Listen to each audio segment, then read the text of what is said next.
애들이 결혼하고 나서 몇 달이 지났을 때일까요?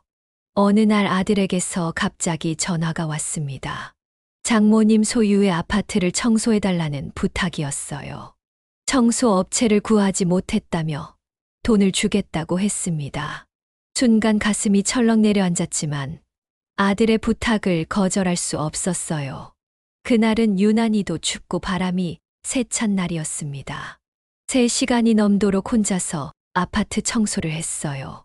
방 3개에 화장실 2개, 게다가 베란다까지. 허리가 끊어질 것 같은 고통 속에서도 구석구석을 깨끗이 닦았습니다. 일을 마치고 나니 해가 저물어 있었어요. 아들이 보내준 20만 원이 통장에 찍혔지만 그 돈보다 더 무거운 것이 가슴에 내려앉았습니다. 그날 이후 허리 통증이 심해져 일주일 넘게 병원 신세를 져야 했어요. 하지만 그것은 시작에 불과했습니다. 이후로도 장모님 댁 청소, 김장, 반찬 만들기 등 온갖 자비리 저에게 맡겨졌어요. 한 번은 강아지 산책도 부탁했습니다. 거절하고 싶었지만 그때마다 돈을 보내주니 형편이 어려운 저로서는 거절할 수가 없었죠. 미용실에서 서서 일하다 보면 허리가 아파 앉았다 일어설 때마다 눈물이 날 것 같았습니다. 하지만 아들이 보내주는 용돈이 필요했기에 이를 악물고 참았어요. 때로는 며느리 친정에 가서 일을 해주고 나면 마치 파출부가 된 것 같은 기분이 들었습니다. 안녕하세요. 인생은 사연을 싣고입니다. 아니 이게 대체 무슨 상황인 걸까요? 형편이 어려우신 어머님에게 아들이 사돈의 집 청소를 부탁하고 있는 것 같은데요. 형편이 어려우시다고 해서 거절하기도 애매한 부탁을 아들 내외가 하는 게 과연 맞는 건가 싶은데요. 그런 부탁을 듣고 어머님께서 어떻게 지혜롭게 대처하셨을지 오늘은 60대 김난영님의 사연을 들어보겠습니다. 안녕하세요. 저는 올해로 65이 된 김난영입니다.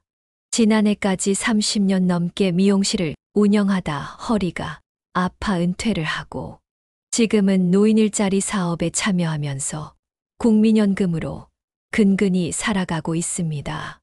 허리가 아파 일을 그만두게 된 것이 못내 아쉽기는 하지만 그래도 저는 버틸 수 있었습니다. 금쪽 같은 아들이 하나 있었기 때문이죠. 아니, 있었다고 해야 할까요? 요즘은 그 아이가 제 아들이 맞나 싶을 때가 많습니다. 어제도 허리 통증으로 병원에 다녀왔습니다. 의사 선생님께서는 무거운 것을 들지 말고 쉬라고 하시더군요. 하지만 저는 오늘도 새벽 5시에 일어나 공원 화장실 청소를 하러 갑니다. 월세를 내려면 이렇게라도 해야 하니까요. 어제는 비가 와서 쓰레기가 곳곳에 흩어져 있네요. 허리가 아프다고 누워만 있을 수는 없습니다. 내가 벌어야 먹고 살 수 있으니까요. 란영 씨, 오늘은 제가 저쪽 구역은 도와드릴게요. 어제 허리 아프다고 하셨잖아요. 아이고, 감사합니다만 제가 할 수 있어요. 할아버지도 연세가 있으신데. 에이, 말씀하십시오. 저야 아직 칠순도 안 됐는데요. 란영 씨보다 더 젊은데 뭘. 일을 도와주시는 할아버지의 친근한 농담에 잠시 웃음이 납니다. 이렇게라도 웃을 수 있어 다행이에요. 그나저나 란영 씨 아들은 잘 지내나요? 얼마 전에 지나가다 봤는데 참 반듯해 보이더만. 웃음이 순간 굳어집니다. 아마도 할아버지는 다른 사람을 제 아들로 착각하신 모양이에요. 네, 잘 지내고 있을 거예요. 말끝을 흐리며 빗자루를 듭니다. 새벽 공기가 차갑게 느껴지는 건 날씨 탓만은 아닌 것 같습니다. 30년 전 남편이 폐암 선고를 받고 하늘나라로 떠난 뒤 저는 8살 아들을 키우기 위해 미용실을 시작했습니다. 손님 한 명 한 명 머리를 매만지며 아들 학비와 생활비를 벌었죠. 그때는 정말 힘들었지만 아들이 잘 자라는 모습을 보면서 버틸 수 있었습니다. 어머니, 전 어머니가 자랑스러워요. 중학교 졸업식 날 아들이 그렇게 말하던 게 엊그제 같은데 말입니다. 그때 아들의 눈빛만 봐도 가슴이 뭉클했습니다. 아침 청소를 마치고 집으로 돌아오면서 문득 휴대폰을 들여다봅니다. 아들의 마지막 연락이 언제였는지 기억도 나지 않네요. 예전에는 일주일에 한 번은 꼭 전화가 왔었는데 그것도 이제는 추억이 되어버렸습니다. 작은 원룸으로 돌아와 라면을 끓입니다. 혼자 사는 노인네가 무슨 호사냐며 컵라면으로 때우려다가 그래도 따뜻한 국물이라도 마셔야지 하는 마음에 냄비를 올립니다. 부엌 한켠에 먼지가 쌓인 밥솥이 보입니다. 예전에는 매일 아침밥을 해서 아들 도시락을 싸주었는데 이제는 혼자 먹기도 귀찮아 밥솥을 꺼내지도 않은 지 오래되었네요. 싱크대 위에는 설거지를 기다리는 그릇 몇 개가 쌓여 있습니다. 며칠 전 복지관에서 반찬을 받아왔는데 먹다 남은 그릇들이에요. 김란영님, 이번에는 새로 오신 자원봉사자분들이 정성스럽게 만든 반찬이에요. 아이고, 고마워요. 근데 전 혼자 사는데 이렇게 많이 주시면. 많이 드세요. 요즘 너무 마르신 것 같아 걱정이에요. 복지관 직원의 따뜻한 말에 코끝이 찡해졌었죠. 텔레비전에서는 효도 관광을 떠나는 가족들의 모습이 나옵니다. 손주들과 함께 웃고 떠드는 할머니들의 얼굴이 그렇게 행복해 보일 수가 없네요. 저도 언젠가는 그런 날이 올까요?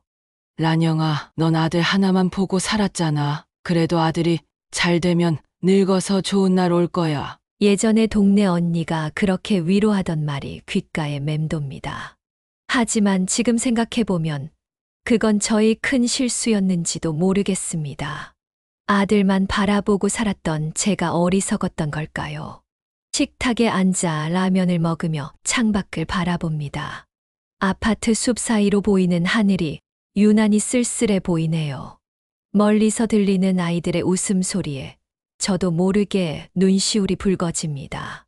허리를 짚으며 일어나 약을 찾습니다. 진통제를 입에 넣으면서 문득 아들의 어린 시절이 떠오릅니다.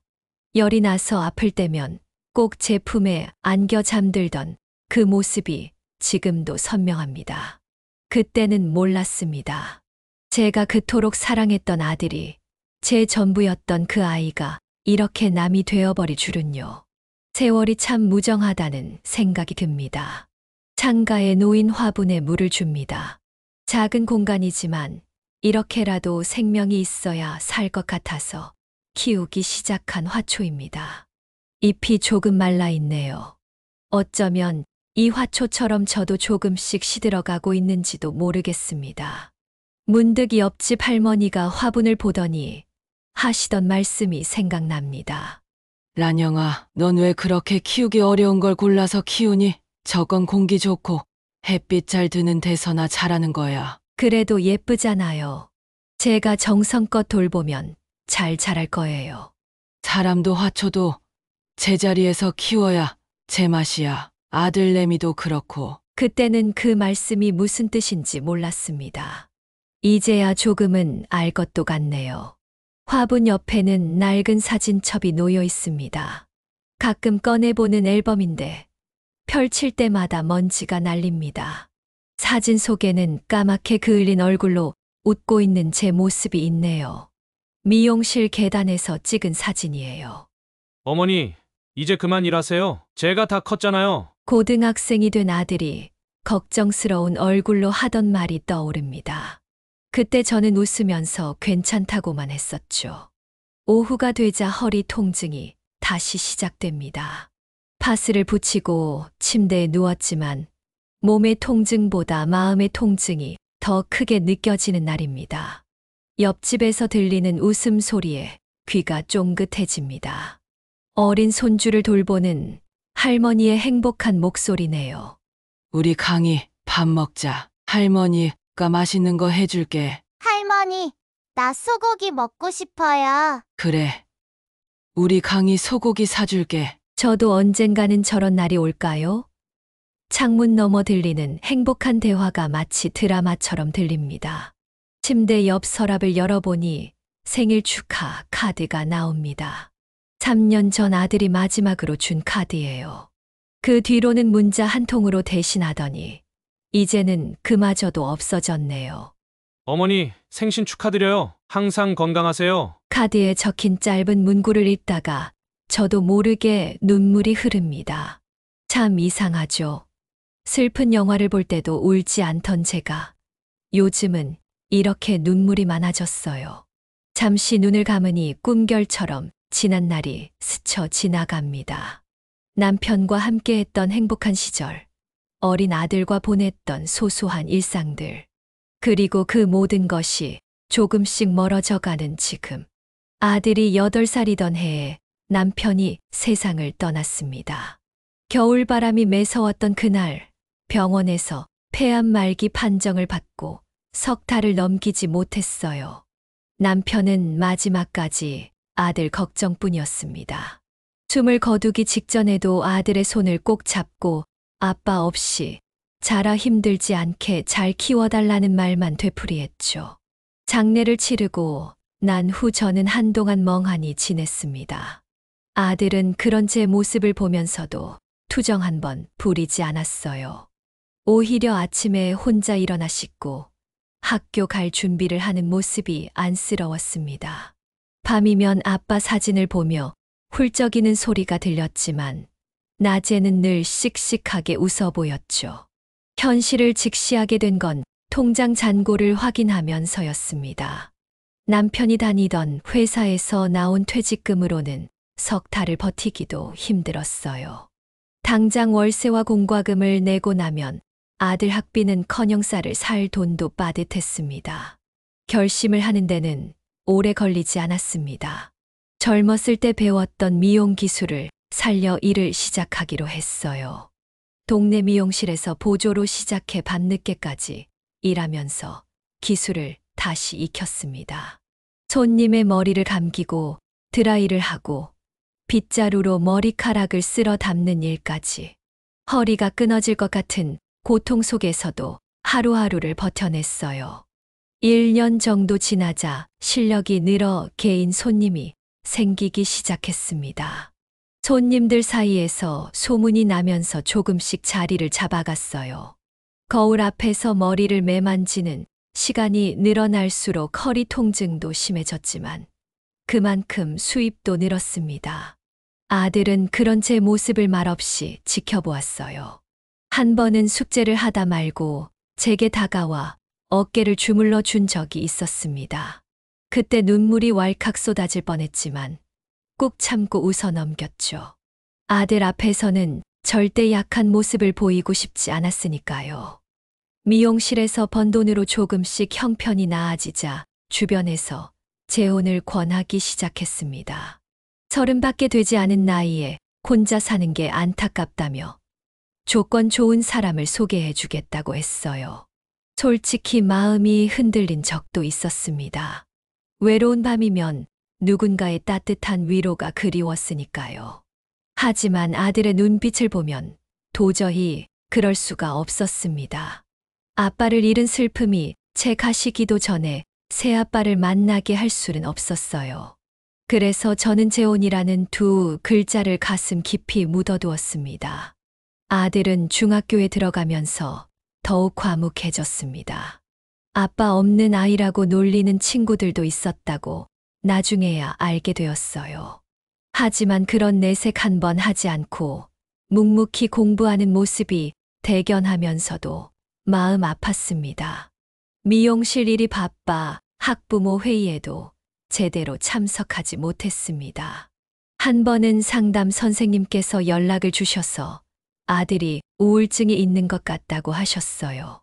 그날 밤 처음으로 아들을 끌어안고 엉엉 울었던 기억이 납니다. 아들은 그저 제 등을 토닥이기만 했죠. 고등학교에 진학한 뒤에는 조금씩 변화가 보였습니다. 친구들과 어울리기 시작했고 웃는 일도 많아졌어요. 아르바이트를 하겠다고 했을 때는 한참을 고민했습니다. 공부에 방해될까봐 걱정됐지만 스스로 서고 싶어 하는 아들의 마음을 막을 수는 없었어요. 대학교는 서울의 중상위권 대학에 합격했습니다. 원하던 최상위권은 아니었지만 저는 너무나도 기뻤어요.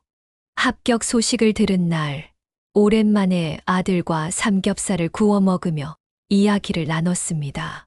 그날따라 아들이 많은 말을 했어요. 어릴 때 아빠와의 추억, 제가 힘들게 일하는 모습을 보며 느꼈던 마음들을 이야기하더군요. 하지만 그날이 마지막 추억이 될 줄은 몰랐습니다. 대학에 입학하고 나서 아들은 급격히 달라지기 시작했어요. 주말에도 집에 잘 오지 않았고 용돈을 더 달라고 보채기 시작했습니다.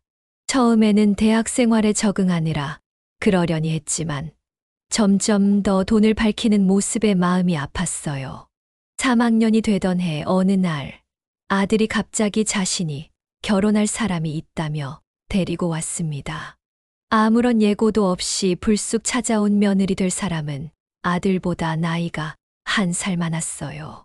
첫인상은 괜찮아 보였지만 웬일인지 불안한 예감이 들었습니다. 그리고 그 예감은 적중했습니다. 상견례 자리에서 사돈될 사람은 제가 월세 살림을 하고 있다는 걸 알고는 눈살을 찌푸렸어요. 결혼식 비용은 물론이고 신혼집 마련에도 도움을 줄 수 없다는 제 말에 며느리의 얼굴도 굳어졌죠. 하지만 그때까지만 해도 저는 몰랐습니다. 그것이 끝이 아니라 시작에 불과했다는 것을요. 제 인생에서 가장 큰 시련이 시작되려 한다는 것을 그때는 전혀 알지 못했습니다. 결혼식은 생각보다 빨리 진행되었습니다. 사돈댁에서 서두르는 바람에 준비할 시간도 부족했죠. 저는 평생 모아둔 1,000만 원을 꺼내 예단이라도 해주고 싶었지만 아들은 거절했습니다. 나중에 아프거나 급한 일이 생기면 쓰라면서 장모님이 모든 걸 알아서 해주신다고 했어요. 신혼집은 장모님의 도움으로 강동구에 전세를 얻었다고 했습니다. 제가 한 번도 가보지 못한 집이었어요. 며느리는 집들이도 따로 하지 않았고 명절에도 장모님 댁에서만 보내게 됐습니다. 저는 그저 멀리서 아들의 행복을 빌어주는 것으로 만족해야 했죠. 결혼하고 나서 몇 달이 지났을까요? 어느 날 아들에게서 갑자기 전화가 왔습니다. 장모님 소유의 아파트를 청소해달라는 부탁이었어요. 청소 업체를 구하지 못했다며 돈을 주겠다고 했습니다. 순간 가슴이 철렁 내려앉았지만 아들의 부탁을 거절할 수 없었어요. 그날은 유난히도 춥고 바람이 세찬 날이었습니다.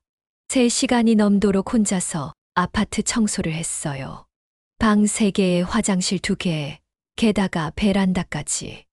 허리가 끊어질 것 같은 고통 속에서도 구석구석을 깨끗이 닦았습니다. 일을 마치고 나니 해가 저물어 있었어요.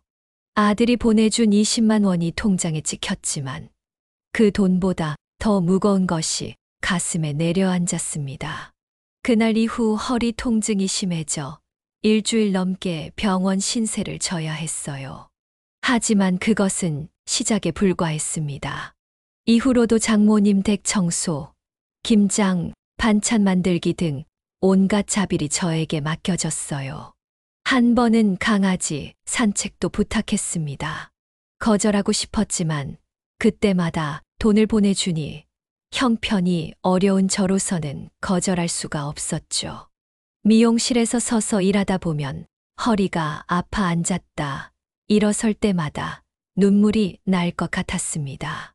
하지만 아들이 보내주는 용돈이 필요했기에 이를 악물고 참았어요. 때로는 며느리 친정에 가서 일을 해주고 나면 마치 파출부가 된 것 같은 기분이 들었습니다. 그러던 어느 날 동네 마트에서 우연히 며느리를 마주쳤어요. 손에는 비싼 명품 가방이 들려 있었고 점심에는 친구들과 호텔 뷔페를 갔다는 이야기를 하고 있었죠. 그날 저녁 집으로 돌아와 한참을 울었습니다. 제가 허리 휘청이며 벌어준 돈으로 며느리는 호화로운 생활을 하고 있었던 거예요. 명절이 다가올 때면 더욱 마음이 아팠습니다. 설날이면 아들 내외는 장모님 댁에서 보내고 저는 홀로 조촐한 제사상을 차려 남편의 영정 앞에 앉아 있었어요. 추석에도 마찬가지였습니다. 명절 전날 밤, 텅 빈 집에서 혼자 송편을 빚으며 눈물을 훔치기도 했죠. 그래도 손주라도 보고 싶어 가끔 전화를 걸어보았습니다. 하지만 대부분 받지 않았고, 받더라도 바쁘다며 금방 끊어버렸어요. 한 번은 아프다는 핑계로 만남을 거절하더니, 그날 저녁 백화점에서 장모님과 쇼핑하는 모습을 우연히 보게 되었습니다. 서서히 깨달았습니다. 제가 그토록 사랑했던 아들은 이미 없다는 것을요. 이제는 장모님만을 부모로 생각하고 저는 그저 돈 되는 일이 있을 때만 찾는 이웃사촌 같은 존재가 되어버렸다는 것을, 그 현실을 받아들이기까지 참 오랜 시간이 걸렸습니다. 그렇게 2년이라는 시간이 흘렀습니다. 제 생일이 다가오던 어느 봄날이었어요.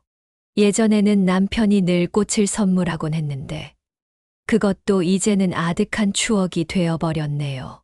결혼 전까지만 해도 아들이 케이크라도 들고 찾아왔었는데 이제는 문자 한 통 없는 생일이 되어버렸습니다.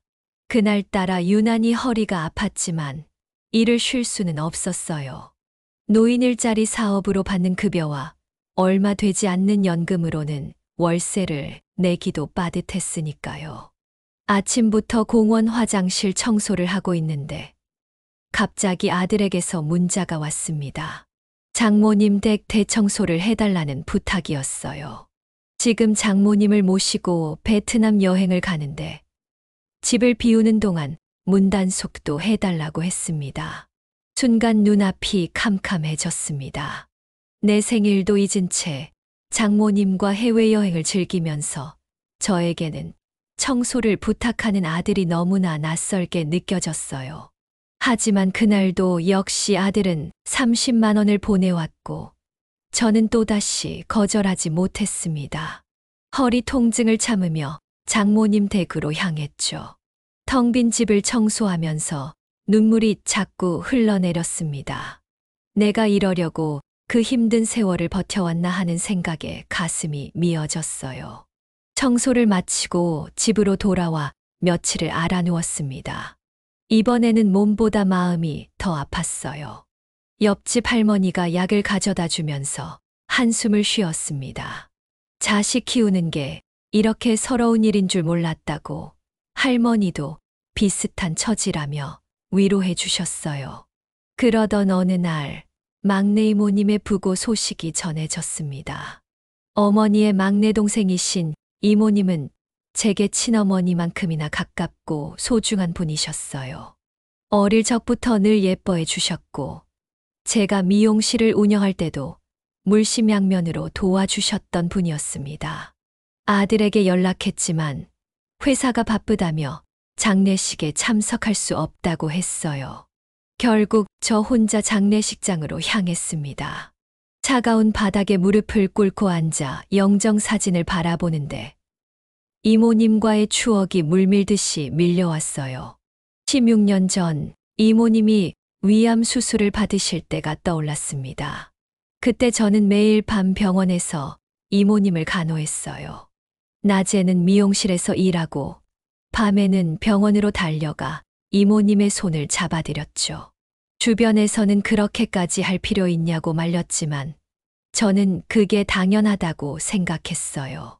장례를 마치고 이종사촌이 저를 조용한 곳으로 데려갔습니다. 그리고는 서류 봉투 하나를 내밀었어요. 이모님의 유언이라며 오피스텔 한 채와 예금 2억 원을 제게 상속한다는 내용이었습니다. 처음에는 받을 수 없다고 극구 사양했습니다. 하지만 이종사촌은 이모님께서 평소 저를 많이 아끼고 믿어주셨다고, 이것이 이모님의 마지막 뜻이라고 설득했어요. 결국 저는 그 자리에서 펑펑 울고 말았습니다. 이모님의 재산을 정리하면서 세금 문제로 이것저것 알아보는데 이종사촌이 많이 도와주었어요. 덕분에 모든 절차를 순조롭게 마무리할 수 있었습니다. 밀린 월세도 내고 치료비도 해결하고 나니 마음에 여유가 조금씩 생기기 시작했어요. 하지만 그때까지만 해도 몰랐습니다. 제게 찾아온 작은 행복이 오히려 더 큰 아픔의 시작이 될 줄은요. 아들 내외의 태도가 급격히 달라지기 시작한 것은 제가 재산을 상속받았다는 소식이 전해진 직후부터였습니다. 갑자기 매일같이 전화가 오기 시작했어요. 건강은 어떠신지, 식사는 잘 하시는지, 어디 아픈 데는 없으신지. 불과 얼마 전까지 제 생일도 잊고 지냈던 아들이 하루에도 몇 번씩 안부를 물어왔습니다. 며느리도 달라졌어요. 백화점에서 옷을 봤는데 어머님이 생각났다며 선물을 보내왔고 주말에 식사라도 같이 하자고 연락해 왔습니다. 그동안 저를 철저히 외면하고 무시하던 모습은 온데간데 없이 사라져 버렸어요. 하지만 그들의 갑작스러운 변화가 오히려 더 마음을 아프게 했습니다. 진심이 아닌 걸 알면서도 혹시나 하는 마음에 기대를 걸었다가 그들의 속내를 알게 된 순간 모든 것이 무너져 내렸기 때문입니다. 어느 날 아들에게서 또다시 전화가 왔습니다. 허리가 많이 아파 병원에 다녀온 날이었는데 장모님 댁 김치를 담가달라는 부탁이었어요. 이번에는 거절하려 했지만 아들은 평소보다 2배나 많은 돈을 보내왔습니다. 피곤한 몸을 이끌고 사돈댁으로 향했습니다. 배추를 절이고 양념을 버무리는 동안 허리는 점점 더 아파왔지만 이제는 그런 통증조차 무뎌진 듯했어요. 그렇게 김치를 거의 다 담그고 나서 잠시 앉아 쉬는데 현관문 소리가 들렸습니다. 아들과 며느리가 들어오는 소리였어요. 제가 있는 줄 모르는지 큰 소리로 이야기를 나누고 있었습니다. 저는 그만 그 자리에 얼어붙고 말았어요. 부엌 쪽에 앉아있던 제 존재를 눈치채지 못한 그들의 대화가 똑똑히 들려왔기 때문입니다. 아들은 며느리에게 오피스텔을 팔면 최소 몇 억은 나올 거라며 어떻게든 그 돈을 자기들이 차지해야 한다고 했습니다. 심지어 제가 그 돈을 쓰기 전에 빨리 손을 써야 한다는 말까지 했어요. 가슴이 무너져 내렸습니다. 그동안의 갑작스러운 효심이 모두 거짓이었다는 것을 깨달은 순간이었어요. 며느리는 심지어 제가 돈이 없을 때는 거들떠보지도 않더니 이제 와서 자기들에게 관심을 보이는 게 얄밉다는 말까지 했습니다. 전화를 끊었다고 생각했는지 아들은 계속해서 이야기를 이어갔어요. 자신이 외동아들이니 어차피 나중에는 자기 것이 될 재산이라고 이왕이면 지금 받아서 사업이라도 해보고 싶다는 말을 하더군요. 그 말을 듣는 순간 온몸에 힘이 빠졌습니다. 그 자리에서 조용히 녹음 버튼을 눌렀습니다. 떨리는 손으로 그들의 대화를 고스란히 담았어요. 혹시나 하는 마음에 녹음해둔 것이지만 그들의 말 한마디 한마디가 비수가 되어 가슴을 파고들었습니다.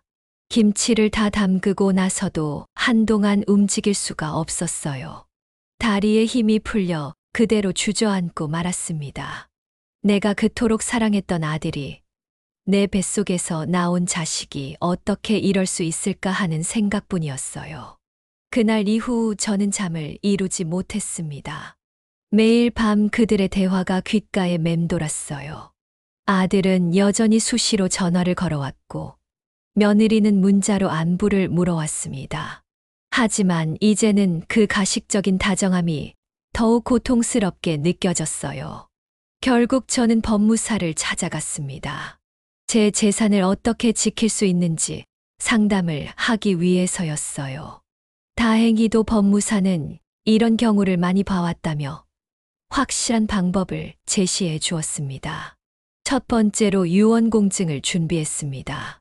제 재산 중 일부는 독거노인을 돕는 복지재단에 기부하고 나머지는 노인복지시설 건립에 사용하도록 명시했어요.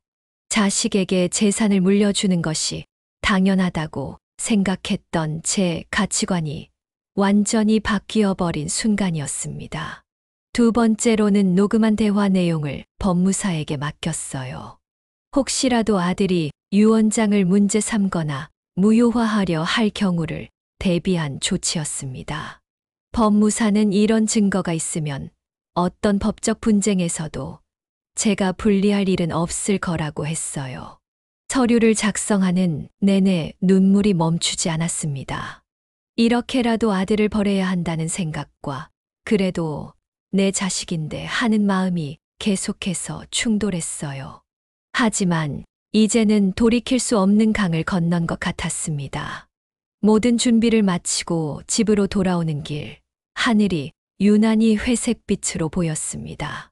가방 속에는 공증받은 유언장과 각종 서류들이 들어 있었어요. 무거운 서류 뭉치만큼이나 마음도 무거웠습니다. 그날 밤 오랜만에 고 남편의 사진을 꺼내 보았습니다. 아들을 키우면서 힘들 때마다 의지하던 사진이었어요. 남편은 여전히 환한 미소로 저를 바라보고 있었습니다. 그 미소 앞에서 저는 또다시 눈물을 쏟고 말았어요. 여보, 내가 잘못한 걸까요? 우리 아들을 이렇게 키운 게. 남편의 사진 앞에서 흐느끼며 중얼거렸습니다. 하지만 이제는 돌이킬 수 없었어요. 제가 그토록 사랑했던 아들은 이미 제 곁을 떠난 지 오래였으니까요. 다음 날 아침 아들과 며느리에게 유언장 사진과 녹음 파일을 보냈습니다. 짧은 문자도 함께 보냈어요. 이제는 더 이상 거짓된 효도는 필요 없다는 내용이었습니다. 그리고 그들에게서 온 수십 통의 전화와 문자를 무시한 채 새로운 삶을 시작하기로 마음먹었습니다. 유언장과 녹음 파일을 보낸 후 저는 며칠 동안 휴대폰을 꺼두었습니다. 아마도 아들은 충격을 받았을 테고 뭐라도 변명을 하고 싶었을 텐데 전혀 들어주고 싶지 않았어요. 그저 조용히 혼자만의 시간을 보내고 싶었습니다. 막내 이모님이 남겨주신 오피스텔을 정리하러 갔습니다. 깨끗하게 관리되어 있는 집을 보니 이모님의 꼼꼼한 성격이 떠올랐어요. 베란다에는 화분들이 가지런히 놓여 있었고 방 안에는 손때 묻은 가구들이 그대로 있었습니다. 청소를 하다가 문득 서랍 속에서 낡은 편지 한 통을 발견했어요. 3년 전에 제가 이모님께 보냈던 편지였습니다.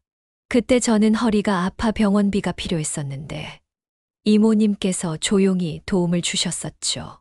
편지가 구겨지지 않도록 잘 보관되어 있는 걸 보니 마음이 아려왔습니다. 오피스텔 관리를 어떻게 할지 고민하다가 전문가를 고용하기로 했어요. 세입자 관리부터 월세 수납까지 모든 걸 맡기면서 마음의 짐을 덜었습니다. 월세 수입이 꾸준히 들어오니 더 이상 허리가 아파도 무리하게 일할 필요가 없었어요. 예금 통장을 정리하면서 새삼 이모님의 마음이 와닿았습니다. 누군가는 이렇게 큰 돈을 자식이 아닌 조카에게 준다고 이상하게 생각할 수도 있겠지만 저는 그 마음을 잘 알았어요. 이모님은 제가 평생 홀로 고생하며 살아온 걸 누구보다 잘 알고 계셨으니까요. 란영아, 너는 참 착한 아이였어. 내 어머니가 돌아가신 후에도 나를 친어머니처럼 생각해주고. 갑자기 떠오른 이모님의 목소리에 눈물이 흘렀습니다. 이모님은 제게 마지막 선물을 주신 거예요. 이제는 더 이상 허리가 끊어질 듯한 고통 속에서 일하지 않아도 되고 아들의 눈치를 보며 살지 않아도 된다는 자유를요. 첫 월세가 들어온 날, 저는 오랜만에 미용실을 찾았습니다. 젊었을 때부터 다니던 미용실이었는데 원장님은 여전히 그 자리에 계셨어요. 머리를 하면서 이런저런 이야기를 나누는데 문득 제 모습이 달라진 것이 거울에 비쳤습니다. 어머, 란영 씨 얼굴이 많이 폈네요. 요즘 좋은 일 있으신가 봐요? 원장님의 말씀에 쓴웃음이 났습니다. 좋은 일이라면 좋은 일이겠지만 그만큼 가슴 아픈 일이기도 했으니까요. 하지만 분명한 건 더 이상 구겨진 얼굴로 살고 싶지 않다는 마음이 생겼다는 거예요. 동네 도서관에도 다니기 시작했습니다. 젊어서부터 바쁘게 살다 보니 책 한 권 제대로 읽을 시간이 없었는데 이제는 여유가 생겼어요. 시집도 읽고 소설도 읽었습니다. 가끔은 도서관에서 만나는 다른 할머니들과 독서 모임도 했어요. 김난영님, 이번에 새로 들어온 책인데 한번 보세요. 비슷한 나이대의 분들이 쓰신 수필집이에요. 사서 선생님이 건네주신 책을 읽다가 저도 한번 글을 써보고 싶다는 생각이 들었습니다. 서툴지만 일기를 쓰기 시작했어요. 하루하루 느끼는 감정들, 지나온 시간들에 대한 생각을 꾹꾹 눌러 적었습니다. 봄이 되자 텃밭 가꾸기 수업도 신청했어요. 복지관에서 하는 프로그램이었는데 흙을 만지다 보니 마음이 차분해지는 걸 느꼈습니다. 상추며 고추며 심어놓은 작은 텃밭이 제 생활의 낙이 되었어요. 할머니, 이 상추 정말 잘 자랐네요. 비법이 뭐예요? 젊은 강사 선생님이 물으시면 괜히 어깨가 으쓱해졌습니다. 채소를 기르면서 알게 된 건데 사람이든 식물이든 진심으로 돌보면 그만큼 자란다는 거였어요.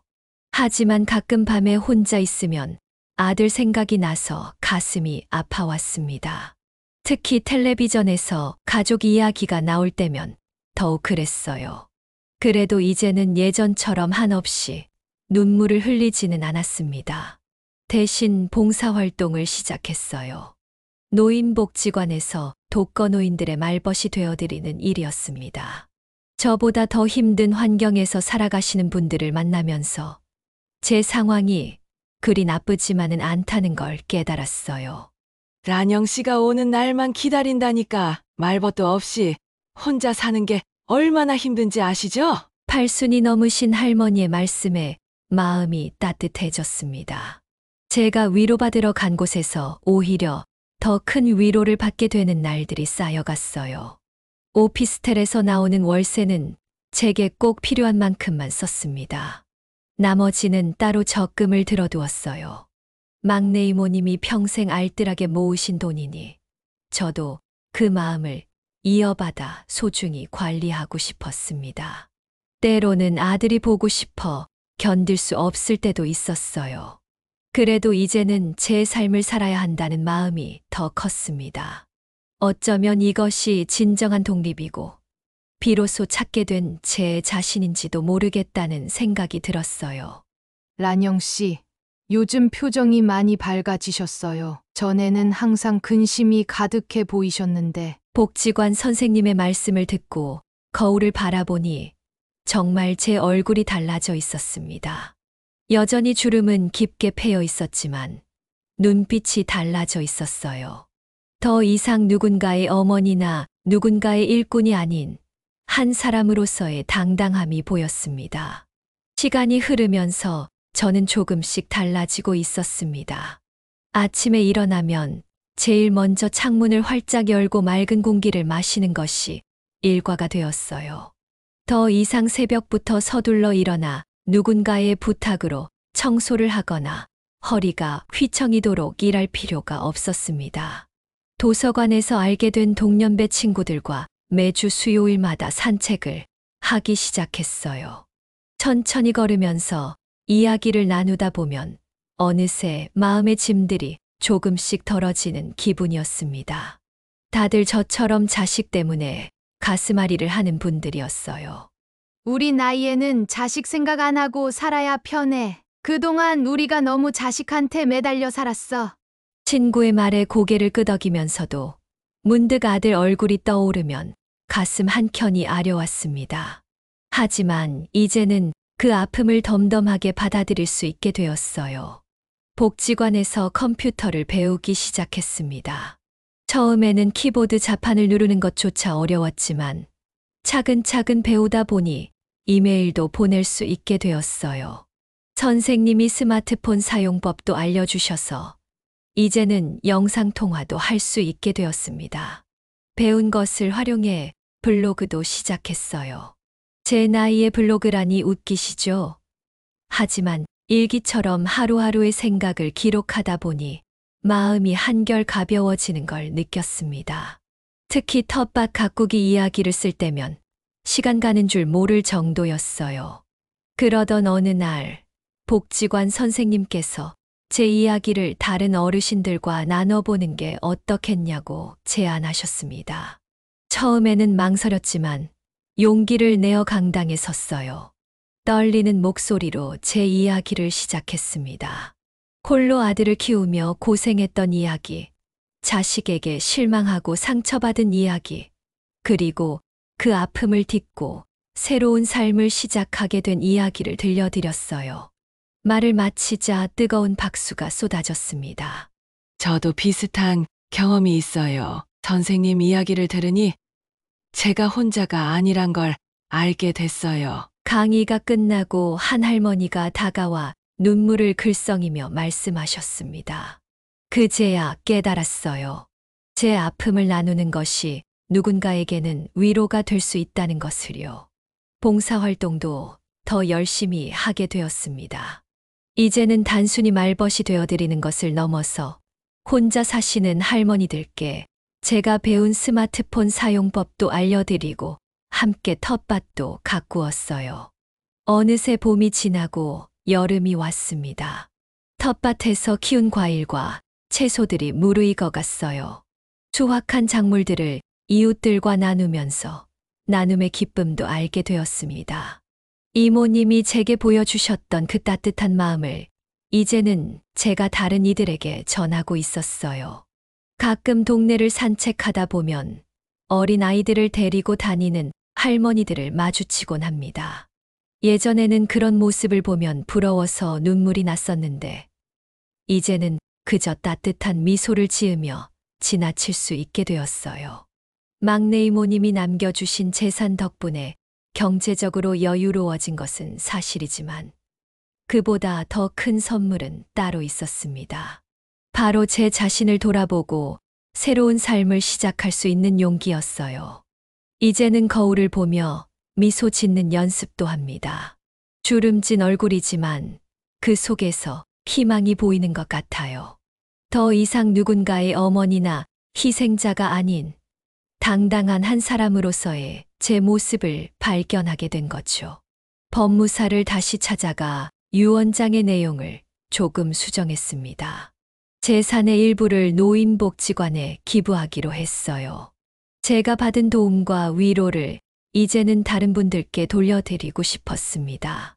따님님, 정말 대단하세요. 이렇게 의미 있는 결정을 하시다니. 법무사님의 말씀에 마음이 따뜻해졌습니다. 이제는 제 선택이 부끄럽지 않았어요. 오히려 자랑스러웠습니다. 이렇게 하루하루를 살다 보니 문득 깨달았습니다. 진정한 행복은 거창한 것이 아니라 일상의 작은 순간들 속에 있다는 것을요. 아침에 눈을 뜨면 창밖으로 보이는 하늘이 예쁘고 텃밭에 채소가 자라는 모습을 보는 것만으로도 가슴이 벅차올랐습니다. 평화로운 일상을 보내던 어느 날 뜻밖의 전화가 걸려왔습니다. 발신자 표시를 보니 아들이었어요. 몇 달 동안 연락이 없었는데 갑자기 무슨 일일까 싶었습니다. 잠시 망설이다가 전화를 받았어요. 아들은 목소리부터가 달랐습니다. 잔뜩 풀이 죽은 목소리로 이혼 소식을 전했어요. 며느리와 큰 싸움이 있었고 결국 법원에 이혼 신청을 했다는 것이었습니다. 게다가 직장에서 추진하던 사업이 실패해서 빚까지 졌다고 했어요. 순간 가슴이 철렁 내려앉았습니다. 예전 같았으면 아들의 이야기에 바로 달려갔겠지만 이번에는 달랐어요. 아들의 이야기를 조용히 듣고만 있었습니다. 엄마, 제발 도와주세요. 이혼하고 나면 갈 곳도 없어요. 그리고 빚도 있고 엄마가 가지고 계신 오피스텔이라도 월세로 살게 해주시면 안 될까요? 역시나 아들의 전화에는 속셈이 있었습니다. 이혼을 핑계로 제 재산에 손을 대려는 의도가 느껴졌어요. 며느리와 싸워 이혼한다면서도 사돈댁에는 여전히 드나들고 있다는 소문도 들려왔거든요. 아들아, 내가 어려운 상황이라는 건 이해한다만 그동안 엄마를 어떻게 대했는지 잊었니? 제 말에 아들은 잠시 침묵했습니다. 하지만 이내 자신의 잘못을 인정하고 앞으로는 효도하며 살겠다고 다짐했어요. 그 말을 듣는 순간 예전에 녹음했던 그의 말이 떠올랐습니다. 돈만 받아내면 되지. 뭐가 걱정이야? 그때 그 차가운 목소리가 아직도 귓가에 생생했습니다.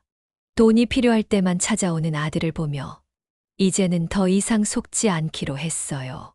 미안하구나. 하지만 그 오피스텔은 이모님께서 특별한 용도로 남겨주신 거란다. 내게 줄 수가 없어. 단호하게 거절하자 아들의 태도가 돌변했습니다. 그동안 억누르고 있던 본성이 드러난 것이었죠. 험한 말들이 쏟아졌고 급기야 법적 대응까지 운운하기 시작했어요. 엄마 정말 그러실 거예요? 전 엄마 아들이에요. 법으로 따지면 그 재산에 대한 권리가 있다고요. 그 말을 듣는 순간 오히려 마음이 편해졌습니다. 이제는 정말 돌이킬 수 없는 강을 건넌 것 같았어요. 차분하게 대답했습니다. 그래, 내 말대로 법으로 한번 따져보자꾸나. 며칠 뒤 아들은 정말로 변호사를 선임했다며 으름장을 놓았습니다. 하지만 제게는 이미 만반의 준비가 되어 있었죠. 유언장은 물론이고 그동안의 증거들도 모두 법무사를 통해 보관해 두었으니까요. 아들은 여기저기 제 뒷담화를 하고 다녔습니다. 심지어 제가 치매에 걸려 정신이 온전하지 못하다는 소문까지 퍼뜨렸어요. 그런 소문을 들을 때마다 가슴이 아팠지만 이제는 더 이상 흔들리지 않았습니다. 복지관에서 만난 친구들이 많은 힘이 되어 주었어요. 그들도 비슷한 경험이 있는 분들이라 제 마음을 잘 이해해 주었습니다. 오히려 제가 단호하게 선을 그어준 것이 잘한 일이라며 지지해 주었어요. 란영 씨, 자식이 부모를 이용하려 들면 더 이상 자식이 아닌 거예요. 단호하게 잘하셨어요. 그러던 어느 날 아들이 직접 찾아왔습니다. 아들은 제게 애원하듯 말했습니다. 하지만 아들의 어떤 말에도 저는 마음이 흔들리지 않았습니다. 이미 수차례 받았던 상처와 배신이 떠올랐기 때문이에요. 아들이 돌아간 후 창밖을 바라보며 깊은 한숨을 내쉬었습니다. 매정한 어머니가 된 것 같아 마음이 아팠지만 이것이 결국 저와 아들 모두를 위한 길이라고 믿었어요. 이후 시간이 흐르면서 아들의 협박은 더욱 심해졌습니다.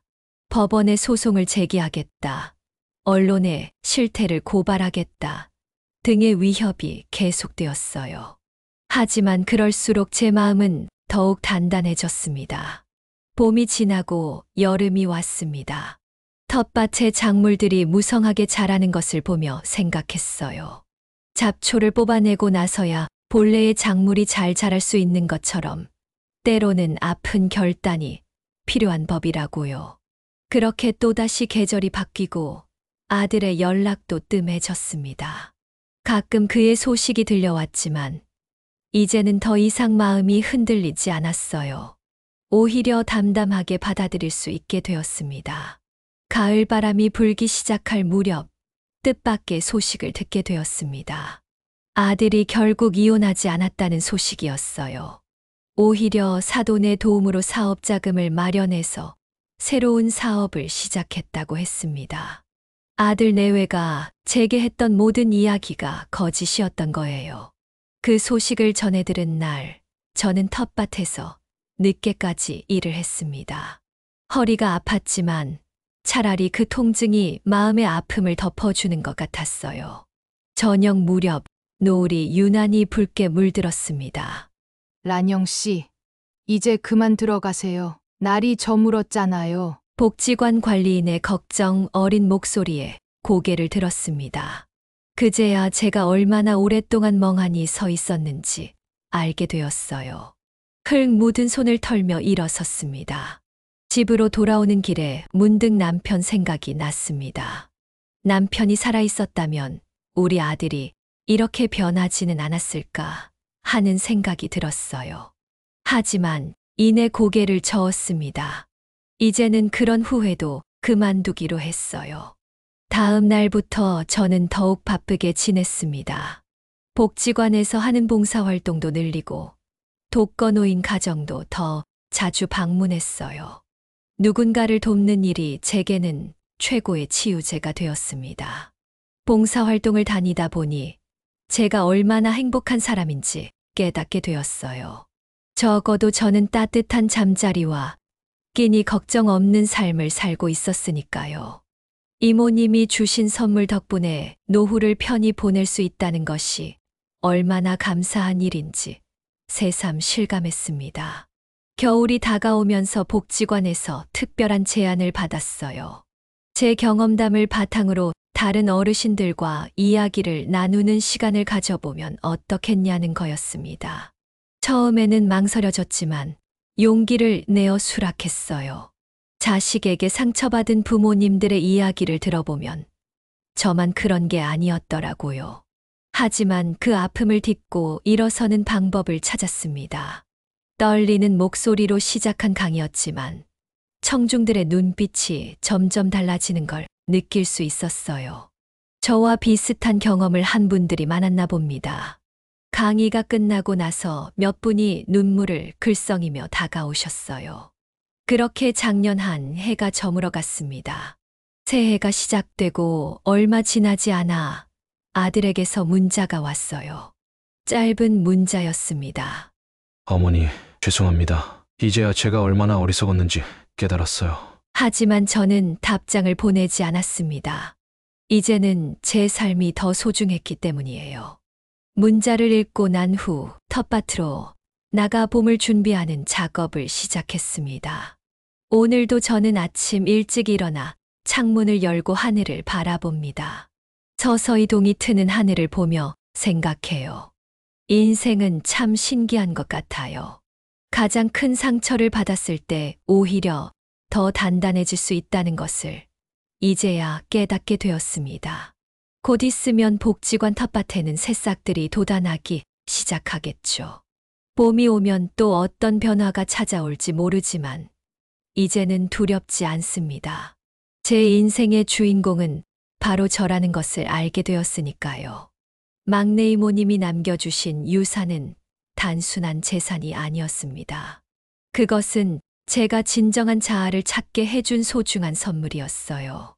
이제는 그 마음을 담아 저도 누군가에게 따뜻한 빛이 되어주고 싶습니다. 여기까지가 제 이야기입니다. 비슷한 아픔을 겪고 계신 분들께 작은 위로가 되었기를 바랍니다. 우리는 누구나 자신만의 봄을 맞이할 자격이 있으니까요. 네, 오늘 이야기는 어떠셨나요? 오늘 이야기를 듣고 어떻게 생각하시는지 어머님, 아버님의 생각을 댓글로 공유해 주세요. 저는 또 다른 사연으로 찾아뵙겠습니다. 구독, 좋아요, 알림 설정을 통해 앞으로도 많은 지혜와 경험을 나눌 수 있게 함께해 주세요. 어머님, 아버님의 따뜻한 정을 나눌 수 있는 창구가 되겠습니다. 인생은 사연을 싣고였습니다. 감사합니다.